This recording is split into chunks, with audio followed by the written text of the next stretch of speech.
기도하겠습니다. 하나님 감사합니다. 오늘도 우리에게 새 날 주셔서 감사를 드립니다. 오늘 새 한 주를 살아가는 우리의 삶에 주를 향한 믿음의 증거가 가득하게 하시고 우리가 믿는 증언을 증명하며 살아내는 복 있는 자들이 다 되게 도와주시옵소서. 예수님의 이름으로 기도드립니다. 아멘. 우리 찬송가 21장 같이 찬양하시겠습니다.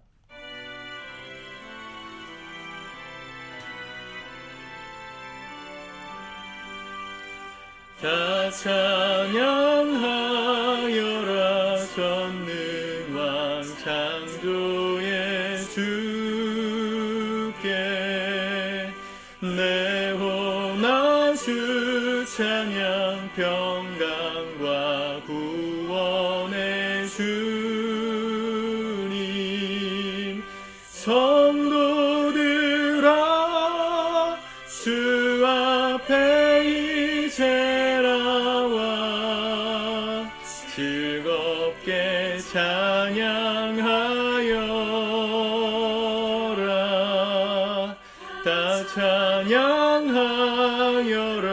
놀라운 만유의 주께 포근한 날개 믿는 품어 주시는 주 성도들아 주님의 뜻 안에서 내 소원 다 이루리라.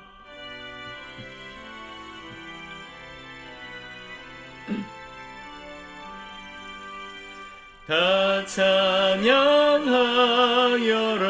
온 몸과 마음을 바쳐 이 세상 만물이 주 앞에 다 나와 찬양 성도들아 기쁘게 소리 높여 영원히 찬양하여라.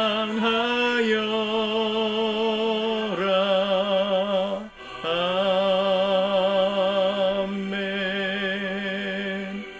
아멘. 우리 하나님 말씀 시편 44편 말씀을 같이 읽고 기도하도록 하겠습니다. 같이 읽습니다. 시작. 하나님이여 주께서 우리 조상들의 날 곧 옛날에 행하신 일을 그들이 우리에게 일러주매 우리가 우리 귀로 들었나이다. 주께서 주의 손으로 무백성을 내쫓으시고 우리 조상들을 이 땅에 뿌리박게 하시며 주께서 다른 민족들은 고달프게 하시고 우리 조상들은 번성하게 하셨나이다. 그들이 자기 칼로 땅을 얻어 차지함이 아니요 그들의 팔이 그들을 구원함도 아니라 오직 주의 오른손과 주의 팔과 주의 얼굴의 빛으로 하셨으니 주께서 그들을 기뻐하신 까닭이니이다. 하나님이여 주는 나의 왕이시니 야곱에게 구원을 베푸소서. 우리가 주를 의지하여 우리 대적을 누르고 우리를 치러 일어나는 자를 주의 이름으로 밟으리이다. 나는 내 활을 의지하지 아니할 것이라. 내 칼이 나를 구원하지 못하리이다. 오직 주께서 우리를 우리 원수들에게서 구원하시고 우리를 미워하는 자로 수치를 당하게 하셨나이다. 우리가 종일 하나님을 자랑하였나니 우리는 하나님의 이름에 영원히 감사하리이다. 그러나 이제는 주께서 우리를 버려 욕을 당하게 하시고 우리 군대와 함께 나아가지 아니하시나이다. 주께서 우리를 대적들에게서 돌아서게 하시니 우리를 미워하는 자가 자기를 위하여 탈취하였나이다. 주께서 우리를 잡아먹힐 양처럼 그들에게 넘겨주시고 여러 민족 중에 우리를 흩으셨나이다. 주께서 주의 백성을 헐값으로 파시며 그들을 판값으로 이익을 얻지 못하셨나이다. 주께서 우리로 하여금 이웃에게 욕을 당하게 하시니 그들이 우리를 둘러싸고 조소하고 조롱하나이다. 주께서 우리를 무백성 중에 이야기거리가 되게 하시며 민족 중에서 머리 흔듦을 당하게 하셨나이다. 나의 능욕이 종일 내 앞에 있으며 수치가 내 얼굴을 덮었으니 나를 비방하고 욕하는 소리 때문이요 나의 원수와 나의 복수자 때문이니이다. 이 모든 일이 우리에게 임하였으나 우리가 주를 잊지 아니하며 주의 언약을 어기지 아니하였나이다. 우리의 마음은 위축되지 아니하고 우리의 걸음도 주의 길을 떠나지 아니하였으나 주께서 우리를 승냥이의 초소에 밀어 넣으시고 우리를 사망의 그늘로 덮으셨나이다. 우리가 우리 하나님의 이름을 잃어버렸거나 우리 손을 이방신에게 향하여 폈더면 하나님이 이를 알아내지 아니하셨으리이까.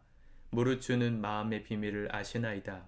우리가 종일 주를 위하여 죽임을 당하게 되며 도살할 양같이 여김을 받았나이다. 주여 깨소서. 어찌하여 주무시나이까. 일어나시고 우리를 영원히 버리지 마소서. 어찌하여 주의 얼굴을 가리시고 우리의 고난과 압제를 잊으시나이까. 우리의 영혼은 진토 속에 파묻히고 우리 몸은 땅에 붙었나이다. 일어나 우리를 도우소서. 주의 인자하심으로 말미암아 우리를 구원하소서. 아멘. 시편 44편은 포로기 중에 쓰였던 시라고 여겨집니다. 나라가 망하고 바벨론의 포로로 잡혀갔던 사람들이 1절에 보니까 조상들의 날, 옛날에 행하신 주님의 일들을 우리가 들었다, 우리의 귀로 들었다, 그런 얘기를 합니다. 하나님께서 이스라엘을 어떻게 선택하셨고 그들을 어떻게 구원하셨고 또 약속의 땅 가나안 땅까지 어떻게 들여보내셨는지 그 모든 것이 하나님의 은혜였다는 것을 먼저 고백하죠. 그 하나님께서 일하신 것들을 우리가 자랑하였다. 8절에 보니까 우리가 종일 하나님을 자랑하였나이다. 우리는 하나님의 이름에 영원히 감사하리이다. 그런데 9절에 보세요. 그러나 이제는 주께서 우리를 버려 욕을 당하게 하시고 우리 군대와 함께 나아가지 아니하시나이다. 나라가 망한 상황들 속에 어쩌면 하나님을 원망하는 시인의 고백처럼 보입니다.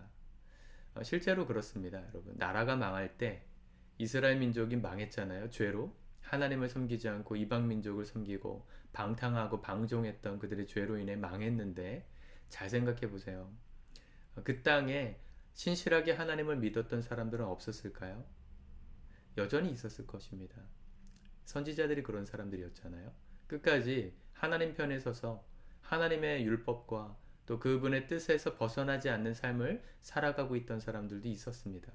근데 그들도 함께 망했죠. 나라가 망하니까 함께 고난받았어요.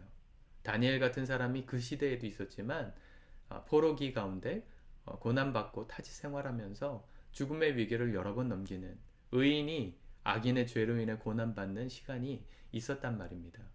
의인의 입장에서 하나님 보실 때 거룩하고 정결한 삶을 살았던 사람의 입장에서 억울하지 않았겠습니까? 우리는 하나님의 법을 떠난 적이 없는데 말씀하신 대로 신실하게 따라갔는데 왜 이런 고난을 당해야 하냐고. 하나님 지금 주무시지 마시고 깨십시오. 시인이 그런 고백을 하잖아요. 우리도 하나님 뜻대로 열심히 믿으려고 열심을 낼 때 뜻하지 않은 고난을 당할 때 비슷한 감정을 느낄 때가 있습니다. 나는 고난받고 심판받을 이유가 없는데 왜 내가 악인들로 인하여서 고난받아야 하는가?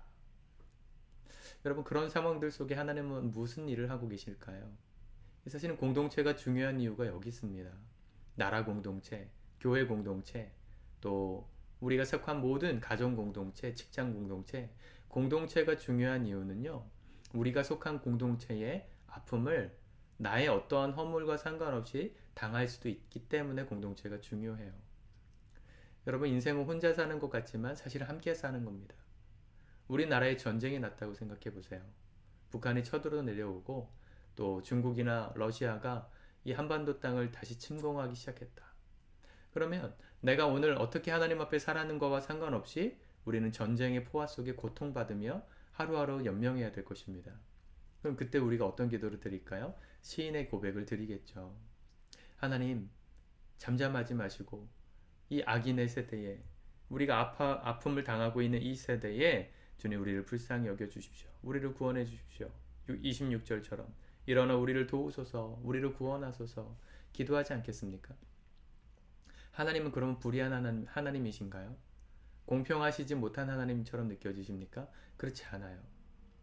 이 땅에 공동체들이 고통받음으로 우리도 함께 고통받는 때 고통받는 것은 하나님의 선하심이 아닌 하나님이 악한 분이어서가 아니라 그만큼 이 땅을 살아가는 우리 그리스도인들에게 책임이 있기 때문입니다. 무슨 책임입니까? 평안하고 안전할 때 이 땅을 위해서 내가 속한 공동체를 위해서 더 분명하게 깨어서 기도하지 못했다. 나만 생각하며 사는 게 아니라 함께 살아가는 사람들에게도 하나님의 나라가 임하고 그들도 하나님 나라 백성이 되어 이 땅이 하나님 나라가 되어가는 그 꿈을 우리가 소홀했던 그 책임 때문에 함께 고난을 당하는 것입니다. 우리가 그냥 사는 것 같지만 뭐 전도하라고 하니까 전도해야 되는 것 같지만 그게 아니고요. 내가 믿은 믿음이 세상 사람들 앞에 우리의 삶의 증거로 증명될 때 그럴 때 그들도 예수님 앞으로 돌아오고 나면 우리가 살아가는 세상 자체가 아름다워지고 안정되는 거예요. 우리가 그 사명을 지금 감당하지 못하고 우리 안의 삶에 우리가 믿는 믿음의 증거가 없기 때문에 사람들이 점점 악해져 가고 있고 그로 인해 우리도 고난받는 삶이 이 악순환이 반복되는 것임을 기억하셔야 합니다. 우리가 오늘부터 잘 살아야 되는 이유는 우리가 어떻게 살아가느냐의 그 삶의 증거를 보며 사람들은 우리가 믿는 하나님에 대해서 부정적인 감정을 가질 수도 있고 하나님께 나아오는 긍정적인 사인이 나올 수도 있는 것이죠. 어제 우리가 말씀을 통해 나눴지 않습니까? 우리의 삶에 하나님을 증명하며 살아갈 수 있는 그 분명한 증거가 얼마나 우리 안에 있는가. 우리를 보며 사람들은 정말 믿을 만한 하나님이시구나 생각할 수 있게 만들 만큼 우리가 우리의 삶으로 그 복음을 얼마나 증명하며 살고 있는가. 우리가 나눴잖아요. 그냥 단순히 나누고 끝나는 얘기가 아니라 우리가 사실은 평안하게 살기 위해서라도 우리의 삶은 복음을 전하고 그 삶을 증명하는 삶을 살아내야 하는 것입니다.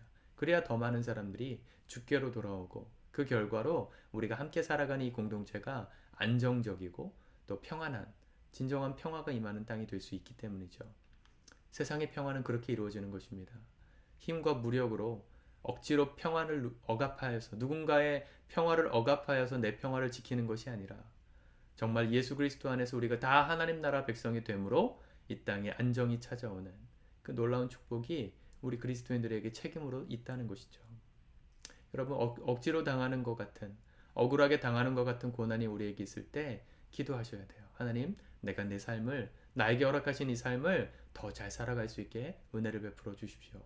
하나님의 은혜를 부어주셔서 우리의 삶을 통해 주님을 믿는 복음이 이 믿음이 진짜라는 사실이 사람들에게 믿어질 수 있을 만큼 우리가 신실하고 더 낮아지고 겸손한 자세로 살게 도와주십시오. 오늘도 우리가 이 기도를 마땅히 드려야 될 줄 믿습니다. 오늘도 우리의 삶의 증거로 우리가 믿는 이 복음의 증언을 증명하며 살아가는 저와 여러분들이 복된 하루가 될 수 있기를 축복합니다. 기도하겠습니다. 하나님 아버지 감사합니다.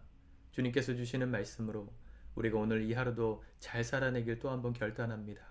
우리의 마음 가운데 복음으로 함께 하신 아버지, 이 복음을 믿는 우리의 삶을 통해 오늘도 하나님께 더 가까이 나아갈 수 있는 통로들이 다 되어 수많은 사람들을 주께로 이끄는 우리의 복된 삶이 될 수 있도록 우리를 사용하여 주시고 우리의 삶에 아름다운 주님 믿는 증거들이 채워져 나갈 수 있도록 오늘도 우리가 성실하게 살게 도와주시옵소서. 그로 인하여 우리가 사는 세상이 더욱더 안전해지고 평화로워지고 주님의 축복을 누리는 하나님 나라가 되어갈 수 있도록 인도하여 주시옵소서. 예수님의 이름으로 기도드립니다.